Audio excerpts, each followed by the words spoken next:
어떤 어려움을 만나든 오직 하나님께서 주시는 힘과 능력으로 세상을 이기게 하옵소서. 이 시간 말씀을 통해서 하나님의 뜻을 깨닫게 하시고 죄된 입술은 감추사 십자가 뒤에 감추어 주시고 오직 주님의 능력과 주님의 축복만 나타나는 귀한 시간으로 인도하여 주옵소서.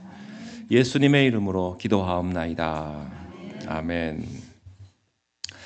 자, 오늘의 말씀은 기적 같은 이 기드온의 승리, 기드온과 300명의 용사의 전설 같은 그 승리를 함께 보도록 하겠습니다. 자, 먼저 9절과 10절 말씀을 우리 함께 읽겠습니다. 시작. 그 밤에 여호와께서 기드온에게 이르시되 일어나 진영으로 내려가라. 내가 그것을 내 손에 넘겨 주었느니라. 만일 내가 내려가기를 두려워하거든 내 부하 보라와 함께 그 진영으로 내려가서. 9절에 보면 그 밤에 라는 말이 나오는데 이 그 밤은 지난주에 나누었던 32,000명의 병력을 하나님께서 순식간에 300명으로 만들어 버리신 바로 그 밤입니다. 적병은 13만 5천 명이고 아군은 겨우 3만 2천 명입니다. 이 숫자도 부족할 판인데 그것도 많다고 하시면서 하나님께서는 300명으로 줄이셨습니다. 바로 그 밤입니다. 기드온은 아마 하나님의 명령이기 때문에 순종을 해서 따랐지만 아마 기드온은 굉장히 두려웠을 것입니다. 그렇지만 하나님은 기드온의 그 마음을 아셨어요. 그러나 그렇다고 해서 하나님께서 기드온에게 새로운 병력을 더해 주시지는 않았습니다. 대신에 그에게 믿음을 더해 주셨습니다. 일어나 진영으로 내려가라. 내가 이것을 내 손에 넘겨 주었느니라. 적을 너의 손에 넘겨 주었다. 이 말은 이미 승리를 너에게 보장해 주었다. 라고 하시는 하나님의 예언의 말씀입니다.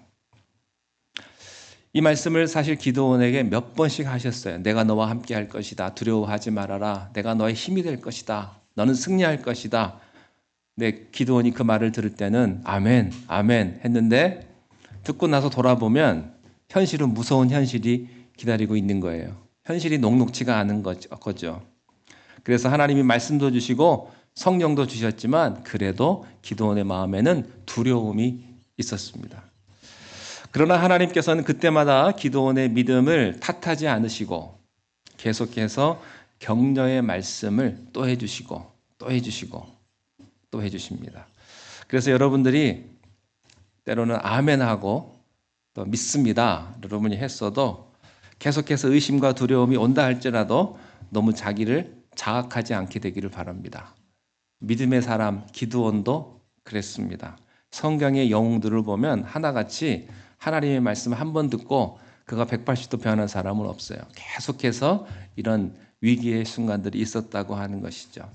하지만 두려움 가운데서도 내가 할 수 있는 작은 순종을 하는 것이 중요합니다. 하나님께서는 기드온에게 부정할 수 없는 표징을 보여주십니다. 그것은 뭐냐면 부하 한 명을 데리고 적진으로 잔입하라는 거예요. 이것도 참 이해할 수 없는 하나님의 명령입니다. 기드온은 총사령관이죠. 근데 만약에 총사령관이 적군에 들어갔다가 발각이 되어버리면 어떻게 되겠습니까? 이 전쟁은 끝나는 거예요. 대장이 없으면 그 전쟁은 이길 수가 없는 거죠. 하나님께서는 큰 두려움에 떨고 있는 기드온을 일단 작은 두려움부터 이기게 하시면서 적진으로 잔입을 시키십니다. 자, 11절을 함께 읽습니다. 시작. 그들이 하는 말을 들으라. 그 후에 내 손이 강하여져서 그 진영으로 내려가리라 하시니 기드온이 이에 그의 부하 보라와 함께 군대가 있는 진영 근처로 내려간즉. 참 희한한 말씀입니다. 적군들이 하는 말을 들으면 너는 강하게 될 것이다. 이게 무슨 말입니까? 하나님의 말씀을 들으면 용기가 날 것이다. 이러면 내가 이해가 되겠는데 적병이 하는 말은 네가 몰래 엿들으면 용기가 날 것이다. 기드온은 이 말을 믿을 수가 없었지만 그래도 순종하며 움직입니다. 여러분, 우리가 다 이해하고 순종하는 거 아니지요. 하나님이 말씀하시니까 말씀하시는 그 분을 믿고 내가 움직이는 거지 내가 이해돼서 움직이는 게 아닙니다. 그래서 부하 한 명을 데리고 적진으로 몰래 잔입을 했는데 거기에 적군 병사 2명이 서로 이야기를 하고 있었습니다. 그것은 한 사람이 꾼 꿈 이야기입니다. 자, 13절 시작. 기드온이 그곳에 이른즉 어떤 사람이 그의 친구에게 꿈을 말하여 이르기를 보라, 내가 한 꿈을 꾸었는데 꿈에 보리떡 한 덩어리가 미디안 진영으로 굴러들어와 한 장막에 이르러 그것을 쳐서 무너뜨려 위쪽으로 엎으니 그 장막이 쓰러지더라. 이 꿈의 상징성은 간단합니다. 보리떡은 당시 가장 비천한 천민들이 먹었던 음식이었기 때문에 압제당하는 이스라엘을 상징을 합니다. 그 보리떡 한 마리가 장막을 쳤다는 것은 이스라엘이 미디안 전체 군영을 쳐서 무너뜨렸다고 하는 그런 뜻입니다. 그 꿈을 듣고 있던 친구 병사도요, 그 꿈을 그렇게 해석을 해줬어요. 그것은 이스라엘을 이끄는 기드온의 칼이 우리를 무너뜨린다는 그런 뜻이다. 이렇게 자기들끼리 이야기를 하는 것입니다. 사실 이 미디안 병사들에게 준 꿈 그리고 해석은요, 누가 줬을까요? 하나님이 주신 거예요. 꿈은 하나님이 주신 거예요, 성경에. 하나님께서는 때로는 예수를 전혀 믿지 않는 세상 사람들에게도 또 느부갓네살에게도 그렇게 하셨듯이 하나님이 꿈을 주셔서 계시를 하십니다. 이미 이스라엘의 승리를 결정해 놓으셨다고 하는 사실이에요. 이 사실을 믿는다면 우리는 두려워하지 않아도 됩니다. 기드온은 적군의 대화를 듣고 왜 하나님께서 미디안의 병사의 얘기를 들으면 내가 용기가 날 것이라고 말씀하신지를 그때야 깨닫게 된 거죠. 하나님께서는 기드온이 두려워하는 상대를 통해서 두려워할 적은 적이 아니라는 것을 알려주시는 거예요. 오히려 적이 너를 더 두려워하고 있다는 겁니다. 하나님께서는요, 적의 입을 통해서 기드온에게 용기를 주셨습니다. 그 순간에 기드온의 머리가 확 밝아진 거예요. 자, 15절을 읽겠습니다. 시작. 기드온이 그 꿈과 해몽하는 말을 듣고 경배하며 이스라엘 진영으로 올라와 이르되 일어나라, 여호와께서 미디안과 그 모든 진영을 너희 손에 넘겨 주셨느니라 하고. 네, 여기 말씀해 보면 경배하며 이런 말이 있습니다. 기드온이 이 순간 하나님 앞에 경배했다고 하는 거예요. 히브리어 원어는요, 비밀을 풀었다라는 의미도 있고 땅에 얼굴을 대고 엎드렸다 이런 의미도 있습니다. 기드온의 적병의 입을 통해서 들려주신 승리의 메시지에 너무나 감격해서 그가 영적으로 뻥 뚫린 것 같은 답답했는데 이게 어떻게 해결될까 꽉 막혔었는데 하나님의 그 말씀대로 하고 나니까 그가 확 뚫리는 것을 경험하게 된 거예요. 그래서 하나님께 털썩 엎드려서 그 자리에서 경배했을 것입니다. 지금 기드온이 엎드려 예배하고 있는 것은 바로 적군이 눈앞에 있는 위험한 지역이에요. 발각되면 어찌 될지 모르는 위험한 곳이었는데 기드온이 상관하지 않습니다. 그 순간 바로 하나님을 예배하지 않고는 그가 견딜 수가 없었던 것이죠. 우리는요, 어디에 있든지 하나님께 감사할 수 있어요. 세상 사람들 속에서도 잠깐 시간을 내서 하나님께 예배할 수가 있습니다. 우리는 하늘을 향해서 열린 길을 찾을 수가 있다는 것이죠. 사소하고 또 우연하게 보이는 어떤 사건 속에서 우리가 하나님의 임재를 느꼈을 때는 우리가 부끄러움 없이 예배할 수 있습니다. 하나님께서 지금까지 기드온이 많이 의심하고 또 불안해할 때마다 때로는 양털을 어떻게 하셨어요? 적게 하시고 또 양털을 말리기도 하시고 때로는 적군의 입을 통해서 기드온을 계속해서 격려하시면서 기드온 한 사람을 세워 가시는 겁니다.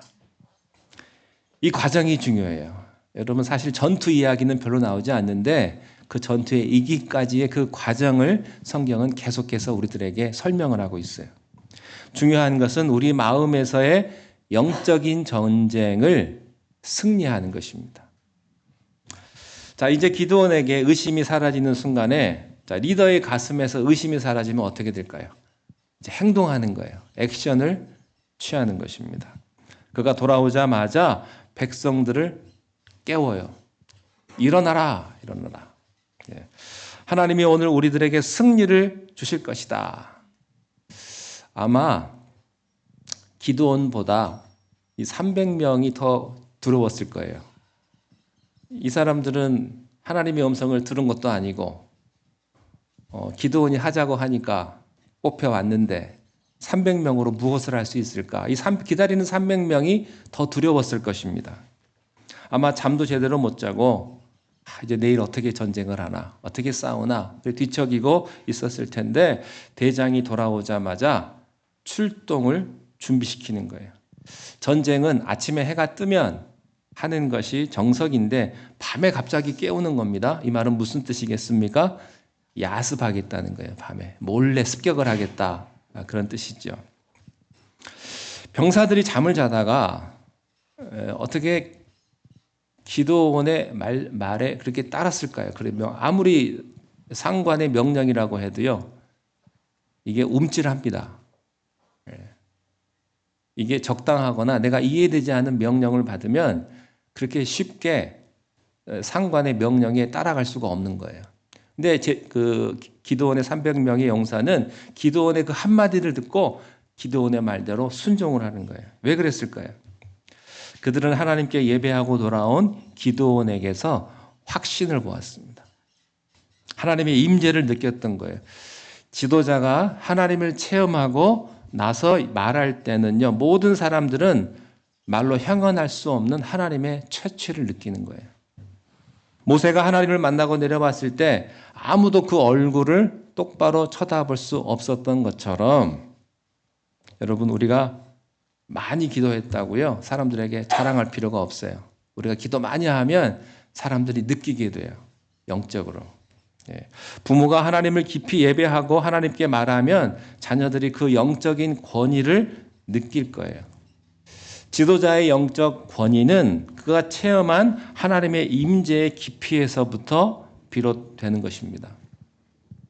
이제 기드온의 군대가요, 밤에 적군에게 습격을 감행합니다. 자, 16절을 읽겠습니다. 시작. 300명을 세대로 나누어 각 손에 나팔과 빈 항아리를 들리고 항아리 안에는 횃불을 감추게 하고. 300명밖에 안 되는 군대인데 이게 3개의 부대로 나눴어요. 그래서 미디안의 군대를 3곳의 방향에서 공격할 수 있도록 한 것입니다. 그 이유는 아마도 상대 군보다도 아군의 숫자가 훨씬 더 많게 보이도록 하기 위해서, 그렇게 착각을 불러일으키기 위함이었을 것입니다.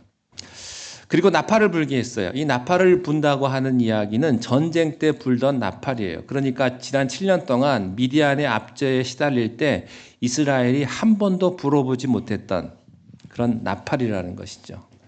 미디안의 군대는요, 일방적으로 이스라엘을 짓밟았기 때문에 감히 그들에게 이런 저항하는 이스라엘의 나팔 소리를 들어본 적이 없었다고 하는 것입니다. 그리고요, 이 나팔은 누구만 불 수 있냐면 지휘관만 불 수 있습니다. 그러므로 한 부대당 나팔 하나 정도 불 수 있는 거예요.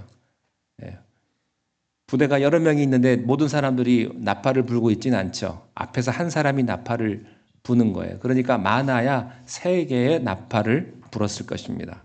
그런데 300개의 나팔이 3개의 방향에서 동시에 들린다고 하는 것은 무엇을 의미할까요? 적에게는 마치 300의 부대가, 300명이 아니고 300의 부대가, 그런 대부대가 온 것 같은 착각을 불러일으킬 수가 있었던 것이죠.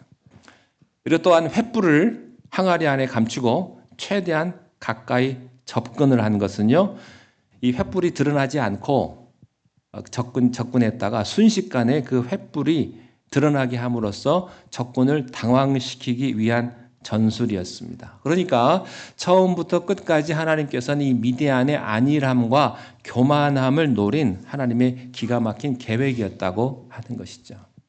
자, 17절, 18절 시작. 그들에게 이르되 너희는 나만 보고 내가 하는 대로 하되 내가 그 진영 근처에 이르러서 내가 하는 대로 너희도 그리하여 나와 나를 따르는 자가 다 나팔을 불거든 너희도 모든 진영 주위에서 나팔을 불며 이르기를 여호와를 위하라 기도원을 위하라 하라 하니라. 너희는 지금부터 나만 보고 따라하면 된다 하는 거예요. 지금부터 내릴 기도원의 작전 명령은 너무나 이상한 명령입니다. 미리 말해두지 않으면 현장에서는 아무도 이해할 수 없는 명령이기 때문에 미리 알려주는 겁니다. 기도원이 걱정 말고 나만 보고 따라와라. 나만 보고 따라와라. 부모님이 자식에게 이렇게 말할 수 있으면 얼마나 좋겠어요. 나만 보고 따라와라. 지도자가, 리더가 사람들에게 나만 보고 따라오십시오.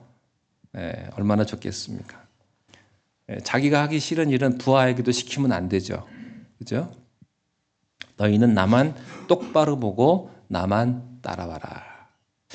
전쟁 나팔을요 300명이 동시에 붑니다. 그리고 소리를 지르는 거예요. 큰 소리로 여호와를 위하라 기드온을 위하라 이렇게 외치는 겁니다.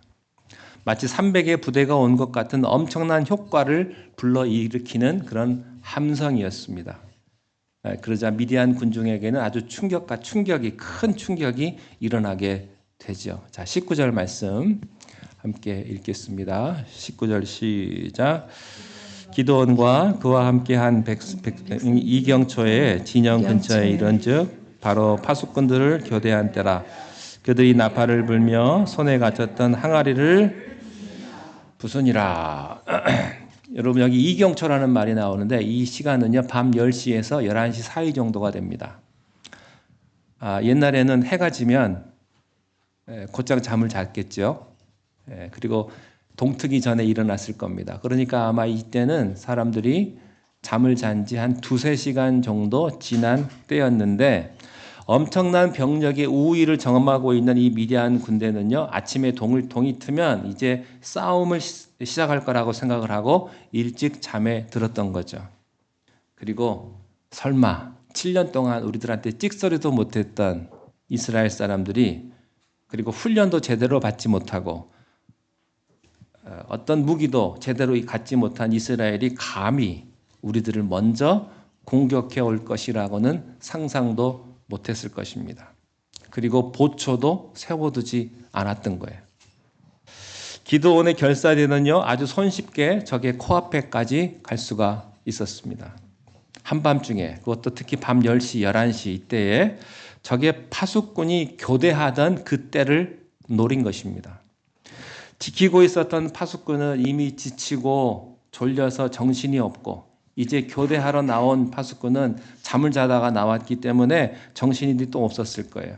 이 임무 교대하는 바로 이 순간이 가장 취약해지는 순간인데 바로 이때 기드온의 군대가 들이친 것입니다. 하나님께서 32,000의 병력을 300으로 줄이신 바로 그 밤에 공격하게 하셨어요. 그것은 아침에 해가 뜨고 상대를 보면서 전쟁을 하는 그 당시에 전쟁의 패러다임을 완전히 뒤바꾼 것이었습니다.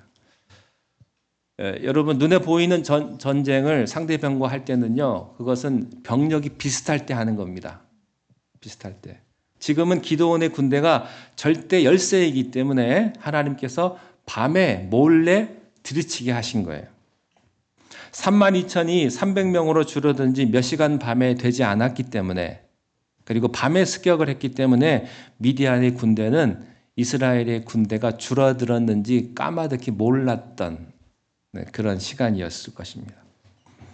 하나님께서는 우리 인생에서도 정신없이 빠르게 뭔가를 시키시는 때는 다 이유가 있습니다. 아침에 해가 뜬 뒤에 전쟁을 했으면 이길 수가 없습니다. 어두웠기 때문에 가능한 작전이에요. 어둠을 뚫고 적진 코앞까지 진격한 300명은요. 이 세 방향에서 왜 세 방향이냐면 한 군데는 적의 퇴로를 열어주고 도망가는 적군들을 섬멸하기 위한 적군들을 매복했다가 잡기 위한 그런 계획이었었던 것이죠. 이들이 세 방향에서 일제히 항아리를 부수는데 여러분 항아리 깨지는 소리 들어보셨습니까? 집에서요 여러분 저 위에 친교실에서 밥 먹다가 접시 하나만 깨져도요. 온 교인들의 시선이 집중이 됩니다. 쨍그랑 하는데. 근데 이 항아리가 깨지는 소리가요. 굉장히 시끄러워요. 그런데 항아리가 동시에 300개가 깨지는 겁니다. 아마 벼락치는 소리가 났을 거예요. 근데 거기에서 뭐가 또 나와요? 횃불이 나오는 거예요. 횃불이 나오자마자 미디안의 군막에 불을 붙이기 시작을 했겠죠. 그리고 나팔을 불기 시작을 합니다. 그러니까 3개의 무기가 있었던 거예요. 항아리, 나팔, 횃불. 이 3개만 들고 가는 거예요. 전투 무기는 없어요. 그런데 이 3개를 한꺼번에 합치니까 어마어마한 무기가 된 거예요. 이 누구도 이 3가지를 동시에 쓴 사람은 없었습니다. 여러분, 하나님은요, 상상할 수 없는 것들을 한꺼번에 쓰셔서 놀라운 역사를 이루십니다. 300개의 항아리가 깨지고 300개의 나팔을 불리면서 300명의 용사들이요, 온몸에 힘을 다해서 질러다는 그 고함 소리는요, 그 밤에 어마어마한 소음을 만들었을 거예요. 그거 아시죠? 같은 소리라도 밤의 소리는요, 낮보다 훨씬 잘 들리고 크게 들립니다. 왜 그럴까요? 밤에는 대기 온도가 낮기 때문에 낮에 들리는 소리보다요, 몇 배 더 청명해요. 따라서 모두가 잠든 밤에 이런 벼락치는 소리가 들리니까 자다가 이런 깨지고 불나고 시끄러운 소리를 들으니까 미디안 병사가 얼마나 놀랬겠습니까?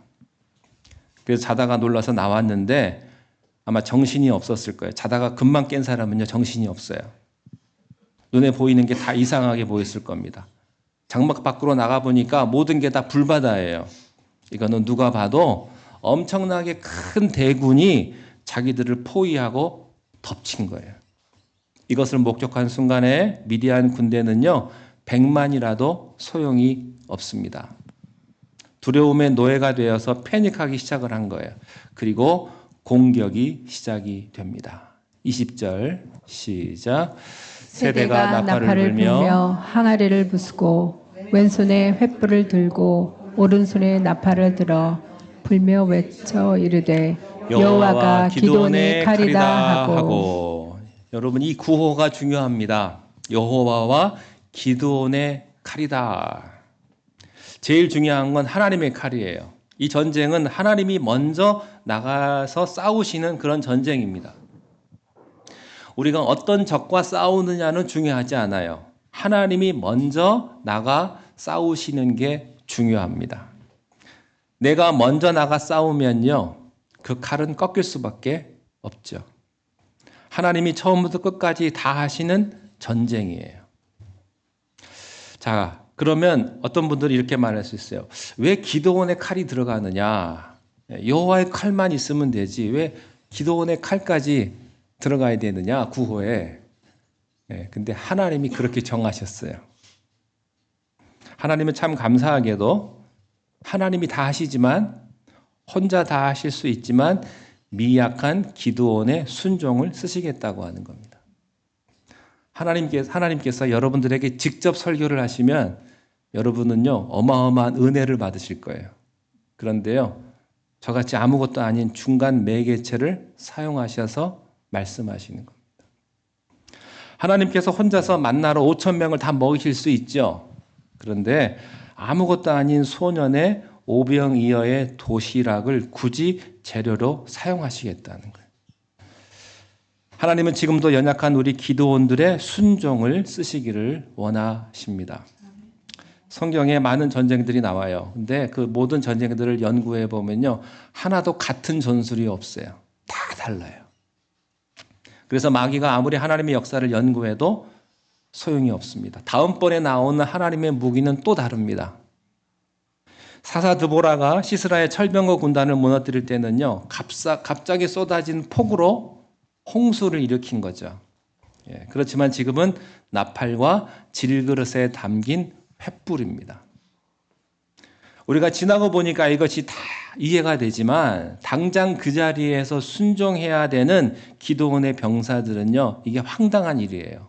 말이 안 되는 일이기 때문에 이게 상식적으로 퍼즐이 맞춰지지가 않는 것입니다.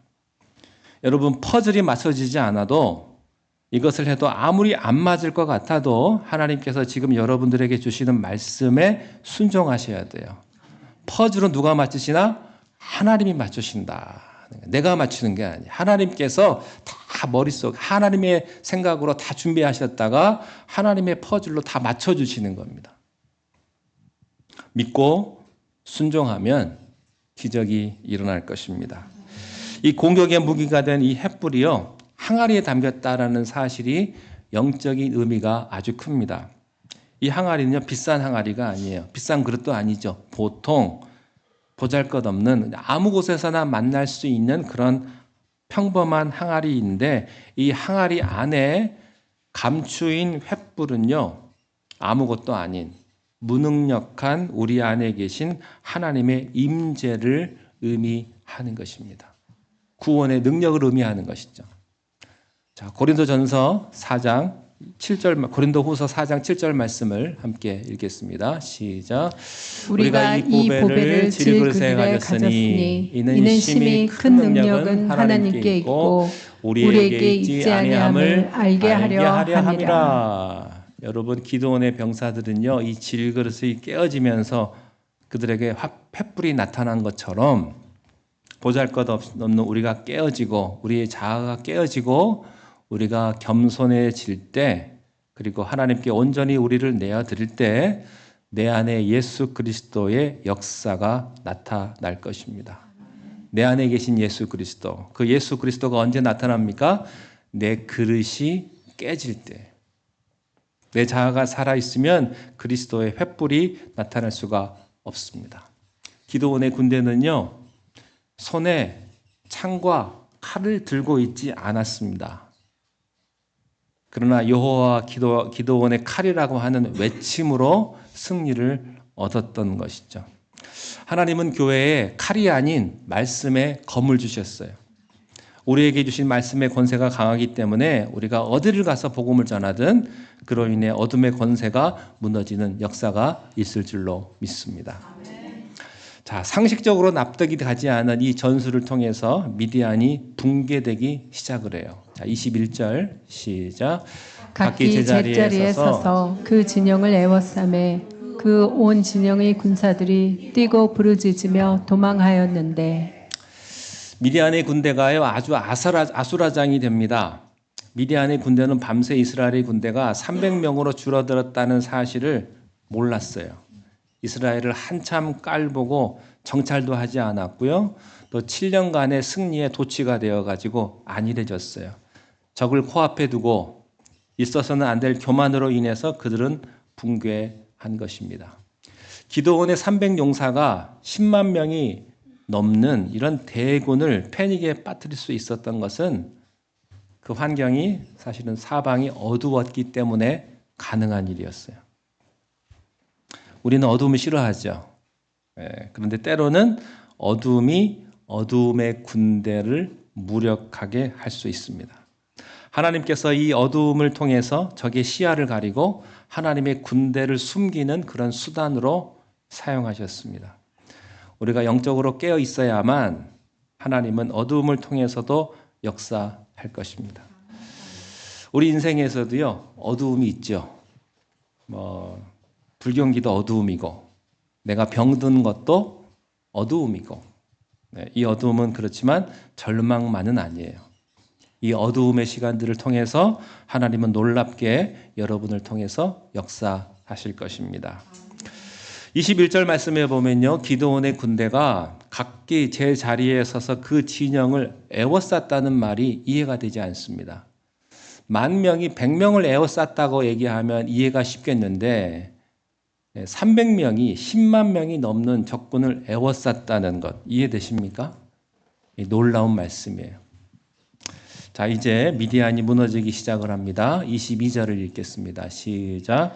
300명이 나팔을 불 때 여호와께서 그 온 진영에서 친구끼리 칼로 치게 하심으로 적군이 도망하여 스레라의 시다에 이르고 또 닷밭에 가까운 아베몰라의 경계에 이르렀으며. 여기 보시면 친구끼리 칼로 쳤다 이 표현이 있어요. 미디안 병사들은 잠에서 화들짝 놀라서 나와 보니까 사방에서 고함 소리가 나고 횃불이 나고 사막이 얼룩얼룩하니까 이미 적군이 우리들 안으로, 자기들 안으로 들어왔다고 생각을 한 겁니다. 그래서 정신없이 주변에 창칼을 든 사람들을 전부 다 적으로 생각하고 달려들어서 찌르는 거예요. 이로 인해서 자기들끼리 죽고 죽이는 그런 아비규환이 벌어졌는데, 이스라엘 병사들은 어떻게 했어요? 그들은 창과 칼은 가져오지 않고 나팔과 항아리와 횃불만 들고 왔기 때문에 아무도 다치지 않게 된 거죠. 미디안 군대는 순전히 두려움으로 인해서 자기들끼리 죽고 죽인 것입니다. 하나님께서 왜 두려움에 떠는 자를 집으로 돌려보내셨는지 아시겠죠? 믿음으로 무장한 300명은 두려움의 노예가 된 13만보다 강합니다. 기드온의 300용사는요, 아무 무기도 들고 있지 않았지만 그들이 항아리를 깨고 횃불을 들고 나팔을 불면서 고함쳤을 뿐이지만 이 일련의 순종들을 통해서 그 작은 행동들이 전부 하나님의 명령들이었다고 하는 것이죠. 우리가 이해하지 못하고 순종한 작은 순종들을 하나님께서는 다 합치셔서 엄청난 승리를 주시는 줄로 믿습니다. 그러므로 우리는 하나님보다 앞서가려고 하지 말고 하나님에게 시선을 집중하고 순종하면서 가야 합니다. 21절 말씀에 보면요, 기드온의 병사들이 각기 제자리에 서서 그 진영을 에워쌌다는 말이 의미가 있어요. 제자리에 각기 섰다. Each man held his position 이라고 되어 있는데요. 즉 자기에게 주어진 위치를 떠나지 않고 고수하면서 전진했다고 하는 뜻입니다. 이게 중요합니다. 하나님의 군대에 있어서 중요한 것은요, 모든 병사가 하나님이 맡겨주신 위치가 있다고 하는 거예요. 그 위치에서 어떤 일이 있어도 자기를 지키는 것이 중요합니다. 요즘에는요, 축구가 인기가 많습니다. 어제 손흥민 경기도 제가 봤는데 비겼습니다. 축구에서 제일 중요한 게 뭔지 아세요? 위치를 지키는 거예요. 위치를 안 지키면 이길 수가 없습니다. 뭐 축구뿐이겠습니까? 모든 경기가 다 운동선수들은요, 다 자기를 지켜야 돼요. 그 지키지 않으면 팀 전체가 질 수밖에 없는 거죠. 하나님의 군대에서도 군대가 우왕좌왕하면 안 됩니다. 하나님이 우리들에게 서 있으라고 하신 그 위치를 지켜야 돼요. 전략은 하나님이 주십니다. 상식을 뒤엎는 어지러운 전략 같지만 하나님께서 그 300명에게 한 사람 한 사람에게 주신 위치가 있다고 하는 거예요. 그 위치를 우리가 순종으로 신실함으로 지켜야 하는 것입니다. 이해가 안 되더라도, 마음에 안 들더라도 나는 공격을 해야 되는데 왜 나는 수비냐? 기분 나빠도 여러분, 단 한 사람의 불순종이 일을 그르칠 수가 있는 거예요. 이 교회에서 나 하나쯤이야. 이런 생각 버리시기 바랍니다. 성가대에서 나 하나쯤이야. 빠지면 뭐 어때? 그런 생각하지 않기를 바랍니다. 여러분, 목회자는 목회자의 위치가 있고요. 집사는 집사의 위치가 있고 구역장은 구역장의 위치가 있는 거예요. 이 위치를 우리가 지켜야 합니다. 예배의 자리, 기도의 자리, 사역의 자리, 보잘것없어 보여도 영적 전쟁의 시각에서 볼 때 전체 전투의 향방을 가릴 수 있는 중요한 위치가 바로 여러분의 위치일 수 있다고 하는 것입니다. 한 사람이 게을러서 그 자리를 안 지키면 반드시 마귀는 그곳을 공격하고 올 것입니다. 그러므로 300의 군사로 13만을 포위하고 승리하려면 이 300명이 하나님께서 주신 그 자리를 굳게 지켜야 하는 것이죠. 여러분의 자리를 잘 지킬 수 있기를 바랍니다. 여러분의 자리가 교회에서의 자리도 있고요. 여러분의 가정에서의 자리도 있습니다. 우리가 하나님이 주신 말씀으로 우리가 무장하고 자리를 잘 지킨다면 어떤 어두움의 권세도 우리가 이길 수 있는 하나님의 군대가 될 줄로 믿습니다. 기도하겠습니다. 하나님 아버지, 기드온에게 승리를 주셨던 하나님의 그 능력이 우리 가운데도 있기를 원합니다. 우리가 주의 말씀에 순종함으로 이 세상에서 모든 영적 전쟁에서 승리하며 이길 수 있는, 그리하여 하나님 앞에 영광 돌릴 수 있는 우리 모두가 다 되게 인도하여 주시옵소서. 이 시간 하나님 기억하며 하나님께서 주신 축복과 그 사랑을 기억하며 성만찬을 이제 진행합니다. 주님의 살과 주님의 피를 먹고 마실 때 주님 내 안에 거하시며 주님의 은혜와 축복이 우리 가운데 거하셔서 땅끝까지 이르러 주님의 증인되는 삶을 살아가는 우리가 되게 인도하여 주시옵소서. 세상에서의 지은 모든 우리의 죄를 깨끗하게 하여 주시고 예수 그리스도의 보혈을 의지하며 그 공로를 의지하며 우리를 정결케 하시는 그리스도 예수를 바라보게 하여 주시옵소서. 예수님의 이름으로 기도하옵나이다. 아멘.